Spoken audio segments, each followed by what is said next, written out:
प्रदेश में बीजेपी की तीसरी बार सरकार बनने के बाद किस किस्म के हालात रहे, आज हमें किन दिक्कत और कठिनाइयों से गुजरना पड़ रहा है, आज प्रदेश में किस किस्म के हालात हैं,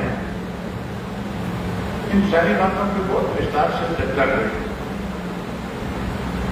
सरकार की जिम्मेदारी तो होती है लोगों को मूलभूत सुविधा प्रदान करना, लोगों के सामने कोई कठिनाई ना आए, इसके लिए कड़े कदम उठाए।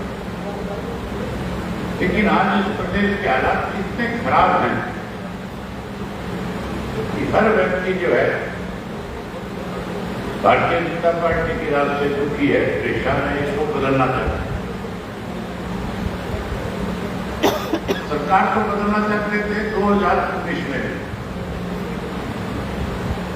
और 2019 में कुछ ऐसे लोग चुनाव जीत करके आगे थे तो कहते तो ये थे कि भारतीय जनता पार्टी को चुनाव पार करेंगे। कहते ये थे कि जाट आरक्षण आंदोलन के दौरान जो 32 नौजवान मारे गए उसकी इंक्वायरी कराएंगे और इन बीजेपी के नेताओं को जेल की सलाखों के पीछे भेजेंगे। लोगों ने विश्वास कर लिया, विश्वास भरोसा करके 10 सीटें जीत करके दे दी। उन्होंने विपक्ष में बैठने की बजाय चौधरी देवलाल जी की नीतियों को आगे बढ़ाने की बजाय भारतीय जनता पार्टी की गोद में जाकर के बैठे स्वार्थी थे, प्रदेश को लूटना चाहते थे। इसलिए बीजेपी के साथ मिलकर के सत्ता में शामिल हो गए और सत्ता में शामिल होकर के 4 वर्ष तक लगातार प्रदेश को लूटने में लगे। लोगों ने फैसला कर लिया था, जिस दिन उन्होंने बीजेपी में बैठ करके सत्ता में शामिल होते उसी दिन फैसला कर लिया था कि समय आने पर इनको सबक सिखाएंगे। हाँ तो 10 जीत करके आए थे, सरकार अगले चुनाव में एक की भी जमानत नहीं दे सकती।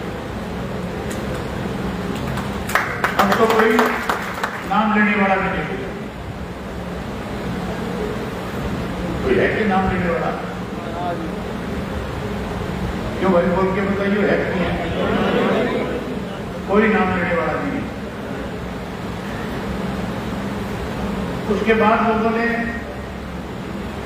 फिर फैसला किया था कि इसको सत्ता से बाहर करें बीजेपी, और अब की बार लोग बारी बारी एक ही बात कहते थे कि बीजेपी को बदलेंगे, कांग्रेस को लेकर के आएंगे। और हम बहुत खुद करके ये बात लोगों के बीच में कहते थे कि बीजेपी कांग्रेस वाले मिले हुए हैं, उधर कहीं ना कहीं अंदर खाने भारतीय जनता पार्टी की मदद कर रहे हैं। लोग हमारी बात पर विश्वास नहीं कर रहे थे। लोग कह रहे थे कि अपने भाजपा को सत्ता से बाहर करना है, इसलिए कांग्रेस को वोट दें। आम चर्चा थी कि कांग्रेस 60 से ज्यादा सीट जीत करके आएगी। बीजेपी वाले भी मानते थे कि अपनी बार सत्ता से बाहर हो जाएंगे। लेकिन साथियों, चुनाव के कुछ दिन पहले सर्वे कराए गए। सर्वे मैंने भी कराया था, सर्वे बीजेपी वालों ने कराया, सर्वे कांग्रेस वालों ने कराया। हमारे बारे में तो कांग्रेस वाले एक प्रचार करते थे, ये तो वोट काटने वाले हैं, और ये कहते थे कि भाजपा की मीटिंग है। और मैंने उदाहरण के तौर पर भी बताया था कि उसका किस तरह से बीजेपी की मदद करता है। राज्यसभा का चुनाव था, 14 वोटों पे पेन की शाही बदल दी और पेन की शाही बदल करके बीजेपी बड़े को जिताया। और फिर भी लोगों ने फैसला कर दिया था कि नहीं, कांग्रेस को लेना। जब सर्वे हुआ था तो सर्वे की जो रिपोर्ट आई थी, उस रिपोर्ट के अंदर लिखा हुआ था कि कांग्रेस पार्टी अगर उन्होंने 30 या 30 सिटिंग एमएलए को टिकट देगी तो 30 में से 17 हारेंगे, क्योंकि उनकी लोगों के अंदर छवि ठीक नहीं, लोगों के बीच में गए नहीं थे। उनको तो केवल इस बात का भ्रम हो गया था कि कांग्रेस की सरकार आ रही है, लोग अपने आप वोट डाल देंगे, तुम जीत जाओगे।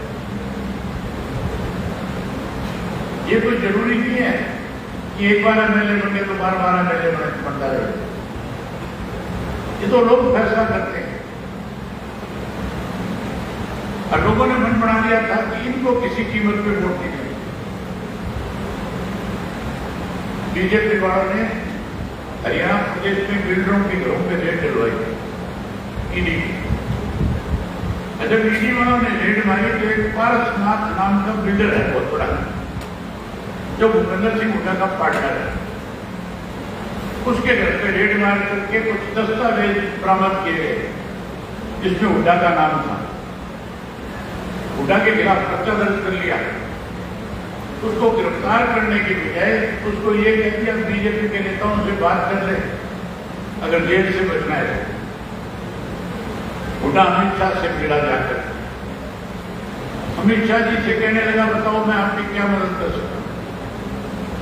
अमित शाह कहा कि अगर जेल की सलाखों के पीछे जाने से बचना चाहते हो तो पहले सिटिंग जो एमएलए तेरे 30 है, 30 की टिकट पिक्चर मिला। हुड्डा राहुल गांधी से मिला जाकर और राहुल गांधी को जाकर के कहने लगा कि हमें सिटिंग 30 के 30 एमएलए को टिकट दे देनी चाहिए, अगर नहीं देंगे तो फिर कांग्रेस में भगदड़ लग जाएगी। जिनकी टिकट कटेगी वो कांग्रेस छोड़ करके दूसरी पार्टियों में चले जाएंगे और फिर आपका बड़ा हुआ राज कहीं ना कहीं बिगड़ जाएगा। राहुल गांधी ने हुड्डा की बात पे यकीन किया। 30 की 30 सीटें डिक्लेयर कर, पहले 30 सीटें डिक्लेयर हुई, ठीक नहीं हुई। जब 30 डिक्लेयर होगी तो मनोहर लाल खट्टर का अगले दिन बयान आया था, अब बीजेपी को सत्ता में आने से कोई नहीं रोक सकता। 17 तो वो आ रहे हैं जो कांग्रेस के जीतने वाले थे और 9 और ऐसे थे जो राहुल गांधी ने अपनी मन चाहे तरीके से टिकट दे दी थी, जो हुड्डा के कहने से दी। उदाहरण के तौर पे एक आदमी का नाम बता देता हूं, वीरेंद्र सिंह का लड़का डूमर खाड़े का कुचाना से चुनाव लड़ रहा, राहुल गांधी ने टिकट दी थी। अरे हुड्डा ने उसके खिलाफ 3 खड़े कर दिए कि अगर ये जीत गया तो कल को राहुल गांधी इसको मुख्यमंत्री ना बना सकते, इसलिए उसके खिलाफ 3 खड़े कर दिए और उन तीनों को बुला करके ये कह दिया कि तुम चुनाव लड़ो, अगर तुम हार भी जाओगे तो मुख्यमंत्री मैं बनूंगा और मैं तुम्हें ऐसे पदों पर बैठा दूंगा जो मेरे से भी ज्यादा बड़े होंगे, ताकतवर होंगे। उन तीनों ने चुनाव लड़ा और वो तीनों 60,000 वोट लेके वीरेंद्र नगर का 35 वोट से आ गए। ऐसे 2 रहे।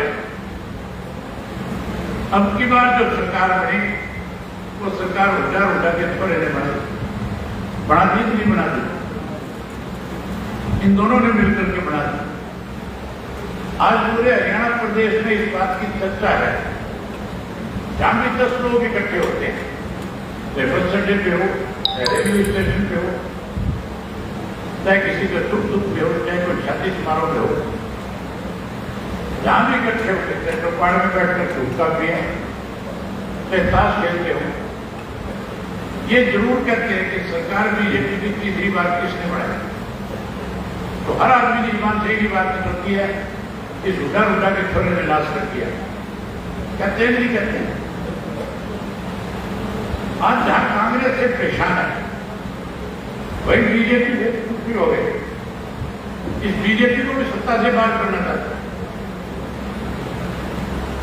आज ऐसे हालात हैं, हर वर्ग के व्यक्ति दुखी है, किसान दुखी है, मजदूर दुखी है, व्यापारी दुखी है, कर्मचारी दुखी है, स्कूल और कॉलेज में पढ़ने वाले बच्चे परेशान हैं। आज रोजगार नहीं, आज भ्रष्टाचार चरम सीमा पे, वही उसके साथ साथ नशा बढ़ा हुआ है, अपराध बढ़े हुए हैं, हर व्यक्ति चाहता है कि बीजेपी को जल्दी से सत्ता से पार कर दिया जाए। आज हर आदमी की निगाह केवल और केवल अगर किसी पार्टी पे विश्वास और भरोसा करते हैं तो बाजवा साहब आपको बता रहे थे कि किसी भी गांव में जाना, हरियाणा प्रदेश किसी भी बाजार में जाना और वहां जाकर के ये मत बताना हम संस्था से है, वहां जाकर के पूछना अगला राज्य किसका बनेगा, तो हर व्यक्ति कहता है इंडियन नेशनल लोकदल पार्टी का। इंडियन नेशनल लोकदल पार्टी का अगर राज बनाना चाहते हो तो फिर संस्था की 500 सीटें जीत करके देनी तुम्हारी जिम्मेवारी, तुम्हारी जिम्मेवारी है कि नहीं है? क्या राज बनाना है भाई? हमने अब की बार मीटिंग की तारीख जो है जो शुरुआत करी थी, बदलाव की शुरुआत के लिए 9 अगस्त का दिन चुना हमने। 9 अगस्त के दिन का मतलब था 9 अगस्त 1942 को महात्मा गांधी ने एक नारा दिया था, अंग्रेज को भारत छोड़ो, और क्रांति दिवस के नाम से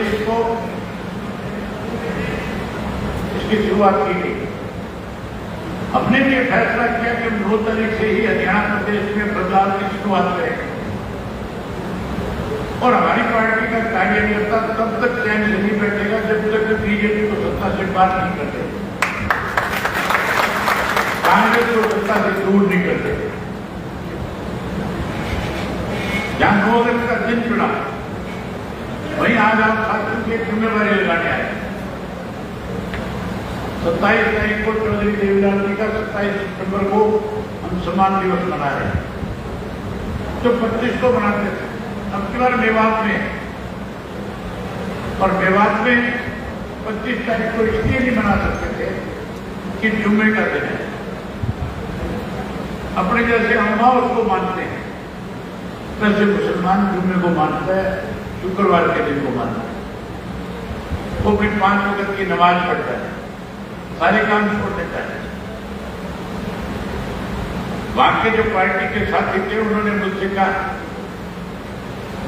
कि चौधरी देवीलाल का जन्मदिन तो हमें मनाएंगे, सम्मान दिवस हम ही मनाएंगे, लेकिन 25 की बजाय 27 को करेंगे।